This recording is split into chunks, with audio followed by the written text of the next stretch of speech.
ഇത് വെക്കാനുള്ള കാരണം എന്താ വെച്ചാൽ കറണ്ട് ചാർജ് ഒരു 10,000 ഓടാണ് സാധാരണ ഈ ബൈമന്തിൽ ബില്ല് വന്നിരുന്നത്. ഏറ്റവും എടുത്തു പറയേണ്ട ഒരു ഇതെന്ന് പറഞ്ഞാൽ അവരുടെ സർവീസാണ്.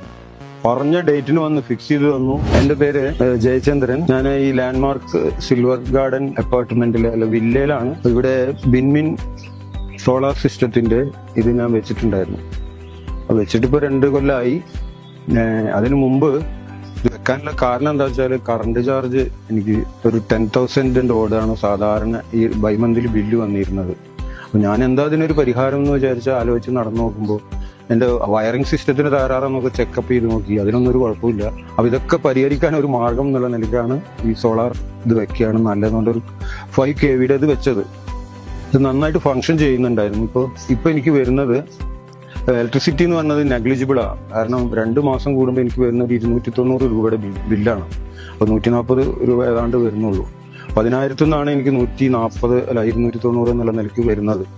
അതുകൊണ്ട് വളരെ സൗകര്യപ്രദമായ ഒരു കാര്യമാണ്. മാത്രമല്ല ഇതിന് അഡീഷണൽ ആയിട്ട് നമുക്ക് കുറെ കാര്യങ്ങൾ കൂടി പറയാനുണ്ട്. കാരണം ഇത് വെക്കാനുള്ള ചെലവിന്റെ 1/4 നമുക്ക് സബ്സിഡി ആയിട്ട് കിട്ടും. ബാക്കി 3/4 നമ്മൾ മുടക്കുന്നുള്ളൂ.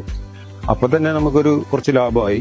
അത് കഴിഞ്ഞ് എല്ലാ മാസത്തെയും കറണ്ട് ചാർജ് നമ്മൾ എഴുതി വെക്കുകയാണെങ്കിൽ ചിലപ്പോൾ ഒരു 4-5 കൊല്ലം കൊണ്ട് നമ്മൾ ഇതിന്റെ ബ്രേക്ക് ഈവൻ ആവാൻ തന്നെ സാധ്യതയുണ്ട്. അതേപോലെ ഇനി ഗ്രിഡിലേക്ക് നമ്മൾ എക്സസ് എനർജി ഉൽപ്പാദിപ്പിക്കുന്ന ഗ്രിഡിലേക്ക് കൊടുക്കുന്നുണ്ട്. അത് അവിടെ സ്റ്റോറേജ് ആയി പോകുന്നുണ്ട്. അതും നോക്കുകയാണെങ്കിൽ ഒരു 5-6 കൊല്ലം കൊണ്ട് അതും നല്ലൊരു സംഖ്യ നമുക്ക് റീഫണ്ട് കിട്ടാൻ സാധ്യതയുണ്ട്.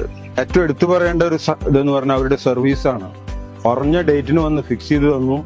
ഫിക്സേഷനിലും എനിക്ക് വളരെ അവരെ പ്രശംസിക്കാനുണ്ട്. കാരണം എന്താണെന്ന് വെച്ചാൽ ഞാൻ അവരോട് പറഞ്ഞിരുന്നു ഇതൊരു ഓക്വേർഡാണ് ഈ 4-5 ഇതൊക്കെ അതിന്റെ മുകളിൽ വെച്ച് കെട്ടി ഇങ്ങനെ ഇത് വരുന്നത്. അപ്പോൾ അത് കാണാൻ പാടില്ല പുറത്തേക്ക് എന്ന് പറഞ്ഞു. അപ്പൊ നമ്മുടെ എലിവേഷനെ ബാധിക്കുള്ളൂ, നമ്മുടെ വില്ലയുടെ എലിവേഷനെ ബാധിക്കും എന്നുള്ളതുകൊണ്ട് അത് കാണാത്ത രീതിയിൽ വെച്ച് തരണം എന്ന് പറഞ്ഞു. അത് അവര് അക്ഷരം പ്രതി അങ്ങനെ ചെയ്തിട്ടുണ്ട്. എന്റെ വില്ലയിൽ നോക്കിക്കഴിഞ്ഞാൽ സോളാർ ഉണ്ടെന്നൊന്നും തോന്നില്ല. അത് വലിയൊരു അഡ്വാൻറ്റേജ് ആയിട്ടാണ് ഞാൻ കാണുന്നത്. പിന്നെ സർവീസിങ്ങിന് അവർ വരാറുണ്ട്. ഞാനിപ്പോ 2 കൊല്ലമായി 2-3 തവണ ഇവിടെ വന്ന് അത് സർവീസ് ചെയ്ത് പോയിട്ടുണ്ട് അവര്. അപ്പോൾ അതൊക്കെ വളരെ പ്രോംപ്റ്റായിട്ട് അവർ ചെയ്യുന്നുണ്ട്. ഇനി വേറൊരു കാര്യം പറയുകയാണെങ്കിൽ ഞാനിപ്പോ ഞങ്ങളുടെ കൂട്ടത്തിൽ ഈ വില്ലകളിലൊക്കെ 4-5 പേരുണ്ട് എന്നാണ് എനിക്ക് തോന്നുന്നത്. ഞാൻ അവരോടൊക്കെ ഡിസ്കസ് ചെയ്തിരുന്നു.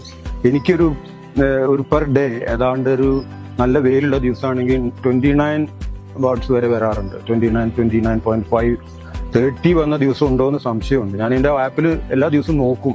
മഴ ഉണ്ടെങ്കിൽ തന്നെ നല്ല മഴയുള്ള ദിവസം അല്ലെങ്കിൽ കുറച്ച് സണ്ണി അല്ലാത്ത ഡേ ആണെങ്കിൽ ഒരു 23 ഒക്കെ വരാറുണ്ട് സാധാരണ.